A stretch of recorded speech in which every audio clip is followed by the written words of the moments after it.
My mom says she never hated me, but she helped bury the one piece of evidence that nearly ruined my life. She swears it wasn't her idea. So whose was it? I bought my dad a luxury SUV for his retirement. I put a red bow on it, had it delivered to the restaurant 3 months after I ordered it, and told the valet to hold it until dessert.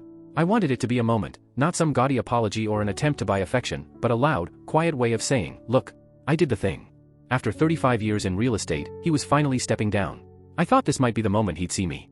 He'd always been magnetic, the kind of man who could fill a room with laugh lines and compliments and make strangers feel like the most important person in the world.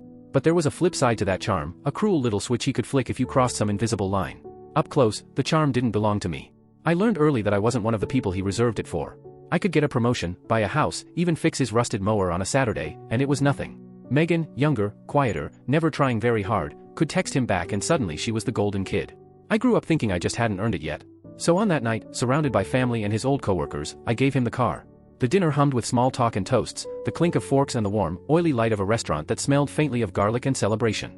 I went up last, cleared my throat, and said a few honest words about his work ethic, about what his career had meant to the family, about hoping he'd enjoy his retirement.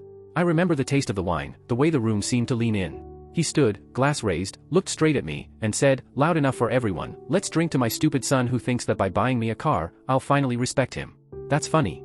Then he sat down like he'd told the funniest joke of the night. Silence fell like a curtain. Megan didn't even lift her eyes. Mom's hand trembled around her stemmed glass.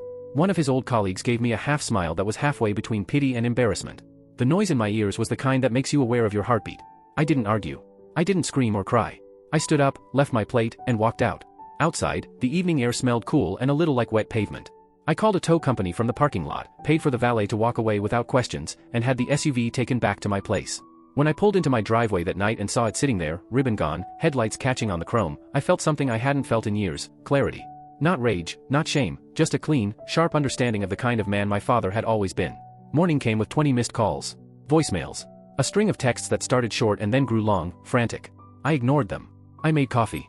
I stood in the sun by the SUV, running my fingers along the wheel like it was a relic of a life I'd tried to buy into. Then Megan walked in like the house belonged to her, no knock, just the soft click of the door and the look on her face. Pale. Serious. She handed me her phone without a word. A family group chat. Dad's picture of my SUV in my driveway. The messages were a thing of theater. Brian just proved he doesn't respect family. That car was a gift. Lucky for him I didn't call the cops. Another, we need to talk.